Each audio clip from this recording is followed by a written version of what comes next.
సభ్యులందరికీ నమస్కారం. నేను మరో వీడియోలో నేను ప్రత్యక్షంగా చెప్పటం లేదు. నాకు చాలామంది కూడాను ప్రశ్నలు వేసి అదే పనిగా రొటీన్గా అడుగుతూ ఉంటే నేను అనుకున్నాను ఒకసారి ఒక వీడియో చేసి దాన్ని సంక్షిప్తంగా నేను యూట్యూబ్లో పెట్టినట్టయితే ఎప్పుడు ఎవరికి కావాలంటే వారు దాన్ని మళ్ళా చూసుకుని వారి యొక్క సమాధానాలు పొందగలరని చెప్పేసి నేను అనుకుంటున్నాను.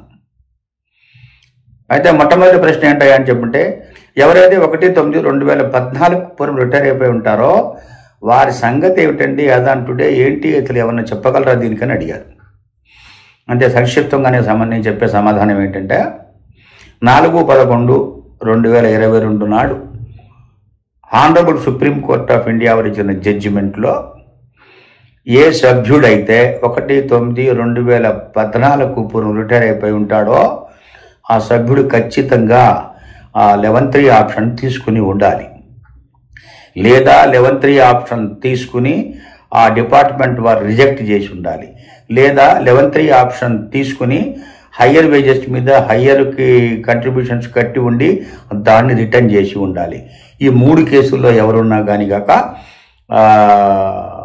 ఈ 1/9/2014 పూర్వం రిటైర్ అయిన వాళ్ళందరికి కూడాను సుప్రీంకోర్టు 4/11/22 నాడు ఇచ్చిన జడ్జిమెంట్ ప్రకారం వారికి హయ్యర్ వేజెస్ మీద హయ్యర్ పెన్షను వర్తింప చేయబడుతుంది.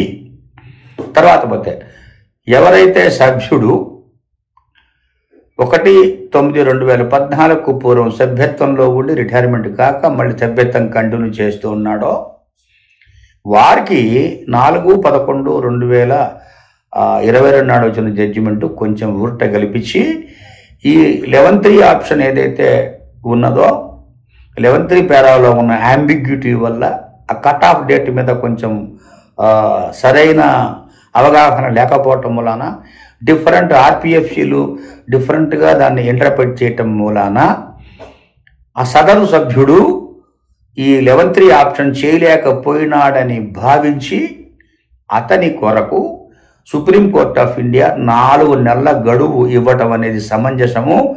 కాబట్టి సదరు వ్యక్తుల దగ్గర నుంచి మీరు ఈ 11(3) ఆప్షన్ కానీ 26(6) ఆప్షన్ కానీ ఖచ్చితంగా తీసుకొనవలసింది అని చెప్పేసి వాళ్ళు చెప్పడం జరిగింది. తర్వాత రెండో ప్రశ్న ఏంటంటే, ఇప్పుడు ఈ ఫార్ములా మీద మీ యొక్క అభిప్రాయం ఏంటండి? రూర్కేలా ఫార్ములా ఏంటి, తర్వాత పోతే ఈ ప్రోరాటా ఫార్ములా ఏంటి, మీరు కొంచెం విపులీకరించి చెప్పగలరు అని అడిగారు.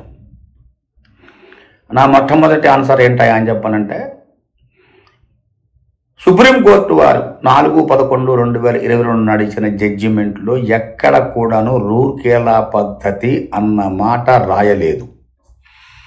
ఒకవేళ మీరు రూర్కేలా పద్ధతి అని కనుక ఎక్కడైనా అన్నట్లయితే అది అసంబద్ధము అంటున్నాను. అది అసమంజసము, అది చెల్లదు. 100% గ్యారంటీ. రూర్కేలా పద్ధతి అనేది ఎక్కడా పద్ధతి లేదు. వీరు ఏదన్నా కనుక ఇంటర్ప్రిటేషన్ చేసుకునే డిపార్ట్మెంట్ వారు అడ్మినిస్ట్రేటివ్ ఇన్స్ట్రక్షన్ ఇచ్చేది లా అన్నారంటే మాత్రం అది ఖచ్చితంగా చెల్లదు. నిజంగా దాని ప్రకారం వాళ్ళు క్యాలిక్యులేట్ చేసినా మళ్ళీ దాన్ని వెనక్కి తీసుకోవాల్సి వస్తుంది. రూర్కేలా పద్ధతి అనేది లేదు. ఓకేనండి. తర్వాత ఈ ప్రోరేటా అన్నాం కదండి. ఈ ప్రోరేటా అన్న సంగతి ఎప్పుడు వర్తిస్తుందంటే, ఎవరైనా సభ్యుడు 1/9/2014 పూర్వం 6,500 మీద కట్టి ఉండి దాని తర్వాత 1/9/2014 తర్వాత 15,000 మీదే కట్టి ఉన్నట్లయితే వారి రిటైర్మెంట్ టైంలో పెన్షన్ క్యాలిక్యులేట్ చేసేటప్పుడు ఈ రెండింటి యొక్క యావరేజ్ని తీసుకొని వాళ్ళకి పేమెంట్ చేయటం జరుగుతుంది. వాళ్ళ విషయంలో కూడాను ఫార్ములా ఏంటంటే pensionable salary into pensionable service divide by 70 వేసి 20 సంవత్సరాలకు కనుక ఎక్కువ సర్వీస్ ఉన్నట్టయితే 2 సంవత్సరాలు వాళ్ళకి అదనంగా ఇచ్చి పెన్షన్ క్యాలిక్యులేట్ చేసి వదిలేస్తారు. అయితే వారు కనుక అంటే ఇప్పుడు నేను చెప్పిన కేసు కనుక 16/11/1995 పూర్వం కూడా ఉండి ఉన్నట్లయితే వాళ్ళు 1971 పెన్షన్ స్కీమ్ కింద ఏవైతే కంట్రిబ్యూట్ చేసి ఉన్నారో వాళ్ళకి ఒక డెఫినెట్గా కొన్ని స్లాబులు వాళ్ళు ఆల్రెడీ ఒక టేబుల్ వేసి తయారు చేసి ఉన్నారు. అందులో వచ్చిన పెన్షన్ అమౌంటు 16/11/1995 నుంచి 31/8/2014 ఉన్న కంట్రిబ్యూషన్స్ మీద ఈ పెన్షన్ ఫార్ములా వేసి 6,500కి కుదించి దానికి ఒక అమౌంట్, 1/9/2014 తర్వాత ఎంతవరకు సర్వీస్ ఉంటే అంత సర్వీస్కి 15,000గా ఈ పెన్షన్ సరే నిర్ణయించి దానికేసి A+B+C ఈ 3 కలిపి వారి యొక్క పెన్షన్గా డిసైడ్ చేస్తారు. ఇది 100% గ్యారంటీ. అయితే ఇంకొక ప్రశ్న ఏమేశానంటే, ఇప్పుడు సుప్రీంకోర్టు ఆఫ్ ఇండియాలో ఈ 1/9/2014 పూర్వం వాళ్ళ మీకు ఏమైనా కేసులు ఉన్నాయా అని చెప్పని అన్నట్టయితే కొన్ని కేసులు ఉన్నాయి, కానీ ఆల్రెడీ చాలా కేసులు సుప్రీంకోర్టు ఆఫ్ ఇండియా అసలు తిరస్కరించేసింది, వాటిని వాదించకుండానే తిరస్కరించింది. మరి ఇంకొన్ని కేసులు ఏమైనా పెండింగ్ ఉంటే వాటి గురించి సరైన వివరణ మనకి లేదు. అవి తేలినప్పుడు గ్యారంటీగా మళ్ళా మనకు ఒక ఊరట కలుగుతుంది. అయితే కొంతమంది సభ్యులు, అయ్యా మాకు 1/9/2014 పూర్వము ఈ గుప్తా గారి కేసును అనుసరించి మాకు డబ్బులు హయ్యర్ పెన్షన్ ఇచ్చి మన డబ్బులు కట్టించుకుని తర్వాత పోతే అది ఆపేసి తర్వాత మమ్మల్ని ఓడిపడి రిస్టోర్ చేశారు, మరి మా కేసు ఏంటి, మరి అది సమంజసమా అని అడిగారు. ఇప్పుడు నేనేమంటున్నానంటే, ఎప్పుడైతే 24/11/2022 నాడు జడ్జిమెంట్ సుప్రీంకోర్టు ఇచ్చిందో ఆ సుప్రీంకోర్టుని యథాతథంగా ఈ ఈపీఎఫ్ఓ వారు దాన్ని అమలుపరచడానికి ప్రయత్నం చేస్తూ ఎక్కడెక్కడైతే వారికి అనుకూలంగా ఉన్నాయో అనుకూలమైన కేసులన్నీ కూడా వాళ్ళు అమలుపరిచినట్టుగా సుప్రీంకోర్టు వారు ఒక నివేదిక ఇవ్వడం జరిగింది. అంటే ఏంటి, ఎవరైతే 1/9/2014 పూర్వం నిజంగా పెట్టుకోలేదు వాళ్ళు తీసేయమని చెప్పి అన్నారు కదా, ఆ కేసును కూడాను వాళ్ళు పరిగణలోకి తీసుకొని ఇదివరకు ఇచ్చిన, అంటే ఇదివరకు 2014 పూర్వం ఇచ్చింది 2016 కేసును బట్టి ఆధారం చేసుకొని ఇచ్చారు. అది ఇచ్చి మళ్ళీ దాన్ని సరి చేసేసుకొని మీకు రాదు అని ఇప్పుడు అంటున్నారు. కాబట్టి వారికి వస్తుందా రాదా అనేది ఇంకా పోను ఏమన్నా పెద్ద పెద్ద కోర్టుల్లో ఏమన్నా పెద్ద వాద్యాలు బట్టి సీనియర్ అడ్వకేట్లు ఇది సరైన పద్ధతి కాదు అని నిర్ణయం చేస్తే ఏమన్నా వచ్చే అవకాశం ఉంటుందేమో, కానీ యాజ్ ఆఫ్ నో మాత్రం దాని గురించి నేనేం మాట్లాడలేను. తర్వాత పోతే ఇప్పుడు ప్రస్తుతము మనకు ఈపీఎఫ్ఓ వారు ప్లస్ ఆర్పిఎఫ్సి వాళ్ళు వాళ్ళకున్న సందిగ్ధత ఏమిటాయా అని చెప్పానంటే, అసలు ఈ ఎగ్జెంప్టెడ్ ఎస్టాబ్లిష్మెంట్ నిజంగా మేము కన్సిడరేషన్ చేయవచ్చా లేదా అని చెప్పి వాళ్ళ మరొక మీమాంస వచ్చింది. అసలు ఆ మీమాంస ఎందుకు వచ్చిందో, ఎందువల్ల వచ్చిందో, ఎవరి వల్ల వచ్చిందో భగవంతుడు ఒక్కడికే మాత్రం తెలుసు, కానీ దాని గురించి ఎవరు ఏం మాట్లాడలేము. ఎందువల్ల అని చెప్పానంటే, వారికి లేనిపోని పెద్ద చిలిపి ప్రశ్న వచ్చింది.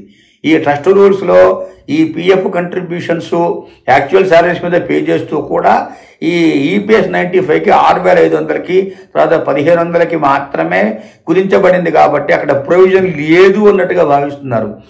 కానీ ఇదే కనుక నిజంగా భావించినట్లయితే అది ఆర్పిఎఫ్సి వారు కానీ ఈపీఎఫ్ఓ కానీ చాలా తప్పు చేసినట్లు అవుతుంది.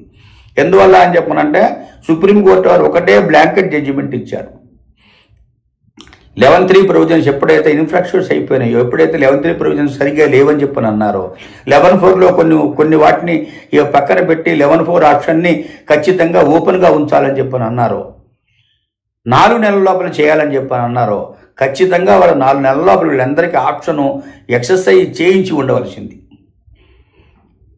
ఇప్పుడు వీళ్ళు ఇష్టం వచ్చినట్టుగా వాళ్ళు బిహేవ్ చేసి వారికి అనుకూలంగా ఉన్న అమెండ్మెంట్స్ అన్నీ తీసుకొచ్చారు. అందులో ప్రప్రథమంగా ఉన్న ఒక అమెండ్మెంట్ ఏంటంటే 1.16% ఎంప్లాయర్ దగ్గర నుంచి కనెక్ట్ చేసుకోవచ్చు అని చెప్పేసి, అది 1/9/2014 లోపల వస్తుందని చెప్పేసి, అది కూడా 4/5/2023 నాటి జడ్జిమెంట్ ఒక గవర్నమెంట్ ఆఫ్ ఇండియా నోటిఫికేషన్ ఇచ్చారు. ఎంత తెలివిగా ఇచ్చారు చూడండి. ఎందువల్ల అని చెప్పనంటే, సుప్రీంకోర్టు ఆఫ్ ఇండియా వారు ఈ 1.16% కలెక్ట్ చేయవలసింది నేను 6 నెలల కోసం సస్పెండ్ చేశాను అన్నాడు. అలాగే ఆర్పిఎఫ్ఓ వాళ్ళని ఈపీఎఫ్ఓ వాళ్ళని ఏం చేశారంటే, మీరు సరైన నిర్ణయం తీసుకుని దీని మీద ఒక అవగాహన రండి అన్నారు. కరెక్ట్గా 6 నెలలు గడవకుండానే, అంటే 4/11/22 వచ్చిన జడ్జిమెంట్ చూడండి, నవంబర్, డిసెంబర్, జనవరి, ఫిబ్రవరి, మార్చి, ఏప్రిల్ అయిపోయింది కదా. అయిపోయిన తర్వాత కరెక్ట్గా 4/5/2023 నాడు ఒక government of India gazette notification ఇచ్చి, అందులో ఇంక్లూడింగ్ ఎంప్లాయర్ దగ్గర నుంచి కలెక్ట్ చేసుకో అన్న మాట ఒకటి రాశాడు. కాబట్టి దాన్ని ఆధారం చేసుకుని ఇప్పుడు సుప్రీంకోర్టు ఆఫ్ ఇండియా జడ్జిమెంట్ని అందరికీ సమంగా వర్తించేట్టు చేస్తున్నారా అని అంటే అది కూడా ప్రశ్నార్థకమే. ఎందువల్లంటే పిఎఫ్ డిపార్ట్మెంట్ వారికి సంబంధించిన విషయాలు మాత్రం క్రోడీకరించుకుని వారికి సంబంధించిన విషయాలను వారు క్లియర్ చేసుకున్నారు. ఇప్పుడు లేనిపోనివి తీసుకొచ్చి ఇది జాప్యం చేయడానికి చేస్తున్నారా, నిజంగా ఏదైనా టెక్నికల్ పాయింట్ పెట్టి వీళ్ళకి లేకుండా చేద్దాం అనుకుంటున్నారా అనేది ప్రశ్నార్థకమే. ఎందువల్లని చెప్పనంటే ఇప్పుడు అన్ని ఆర్పిఎఫ్సీలకి ఒకటే రకమైన అవగాహన ఉన్నది అన్న మాట కూడా ఇప్పుడు సందేహార్థమైపోయింది. ఎందువల్లంటే రాయ్పూర్లో భిలాయ్ స్టీల్ ప్లాంట్ వారి దగ్గరికి ఇచ్చిన వారు కట్టిన హైయర్ పెన్షన్ అన్నీ కూడా వాడు వాపస్ చేసి 73 మందికే కట్టారు, ఎక్కువ మందికి కట్టల. 73 మందికి 9 కోట్ల రూపాయలు కట్టారు, దాన్ని తిరిగి వాపస్ చేశారు. ఇంతవరకు వారికి ఏం సమాధానం చెప్పారో తెలియదు. అయ్యా మీరు ఎవరికన్నా చూసి అది కనుక భిలాయ్ స్టీల్ ప్లాంట్ వారు ఎవరైనా ఉంటే ఆ సమాధానం ఉంటే నాకు పంపితే కనుక సంతోషంగా నెక్స్ట్ వీడియోలో దాన్ని చెప్తాను. ఎందుకంటే నేను చాలా ట్రై చేశాను, నాకు దొరకలేదు. మరి నేను వాళ్ళ భిలాయ్ స్టీల్ ప్లాంట్ వాళ్ళకి డైరెక్ట్గా ఉత్తర్వు కూడా రాశాను, అయ్యా మాకు సమాధానం చెప్పండి అని. కానీ వాళ్ళు నాకు ఎటువంటి సమాధానం చెప్పలేదు. బట్ హవెవర్ నేను పబ్లిక్ ఇంట్రెస్ట్లో తెలుసుకోవడానికి ప్రయత్నం చేస్తూ ఉన్నాను.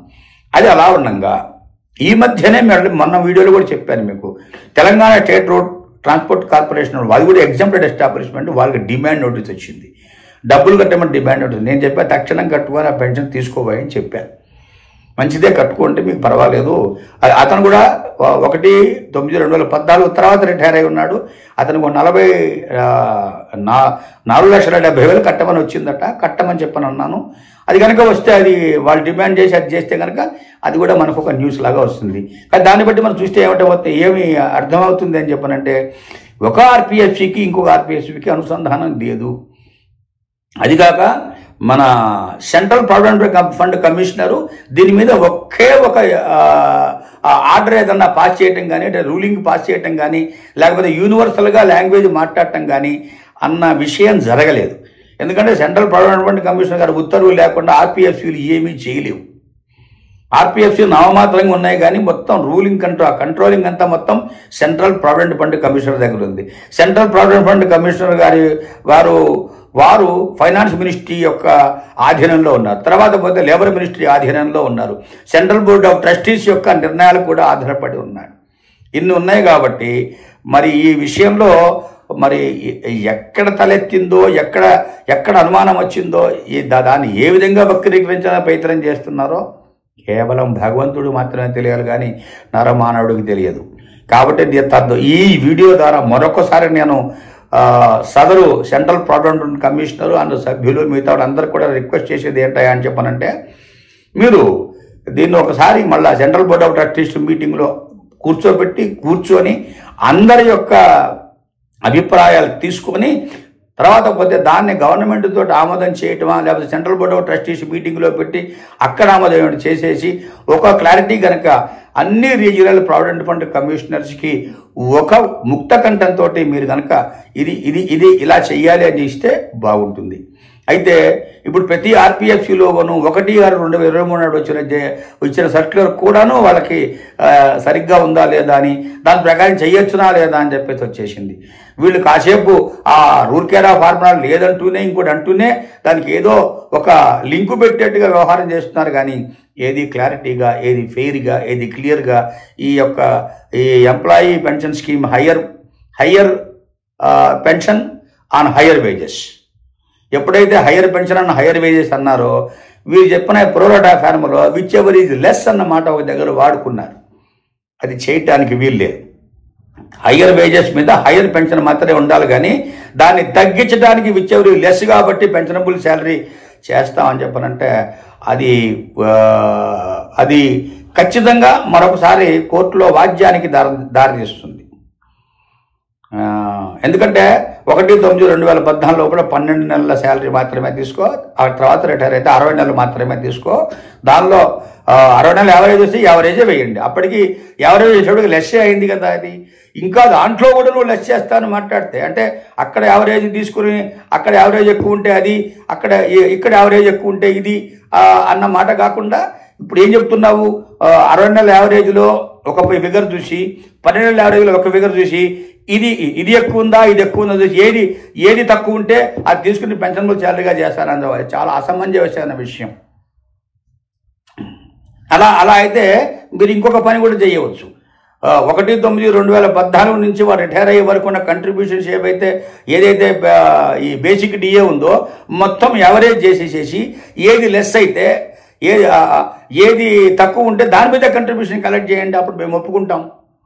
తర్వాత పోతే అట్లాగే 1/9/2014 రిటైర్ అవుతున్నారు కదా, అదంతా బేసిక్ యావరేజ్ చేసేసి దాని మీద నేను కట్టించుకుంటాను, దాన్ని నేను పెన్షనబుల్ శాలరీ అంటాను అని చెప్పి that is okay, no problem. మీరు కట్టించుకునేటప్పుడేమో మ్యాక్సిమం టు మ్యాక్సిమం అనేది మొత్తం కంప్లీట్గా విత్ యువర్ ఇంట్రెస్ట్ తో పాటు కట్టించుకుంటున్నారు. బట్ మాట్లాడేటప్పుడు ఇలా మాట్లాడటం అనేది సమంజసమైన విషయం కాదు. ఏ ప్రిన్సిపల్స్ ఆఫ్ జస్టిస్కి మీరు వెళ్ళినా కానీ కాక 100% మీకు సక్సెస్ఫుల్ విషయం అనేది రాదని చెప్పి నేను అంటాను. ఎందుకంటే ఎప్పుడైతే నిబద్ధత లేకుండా, ఒక అంకిత భావం లేకుండా, ఒక సేవా భావం లేకుండా, ఇది సోషల్ సెక్యూరిటీ అన్న గమనం కూడా లేకుండా మీరు ఈ విధంగా చేయటం అనేది సమంజసం కాదని యొక్క నా అభిప్రాయం అని చెప్పి భావిస్తున్నాను. మీకు ఏమన్నా కొంచెం నొచ్చుకున్నట్టయితే నేను ఏం చేయలేను, నన్ను క్షమించమని అడుగుతాను. కాబట్టి దయచేసి సదరు అధికారులు ఎవరైతే ఉన్నారో ఈ యొక్క సమస్యకి సత్వర పరిష్కారం చేసేసి అందరికీ ఊరట కలిగించవలసిందని చెప్పేసి ప్రార్థన చేస్తూ ఈ వీడియో ముగిస్తున్నాను. మరోసారి మంచి వీడియోలో నాకు మంచి ఇన్ఫర్మేషన్ వచ్చినప్పుడు అథెంటిక్గా నేను చేయడానికి ప్రవర్తిస్తాను. అందరికీ నమస్కారం. Don't forget to like, subscribe and share the videos.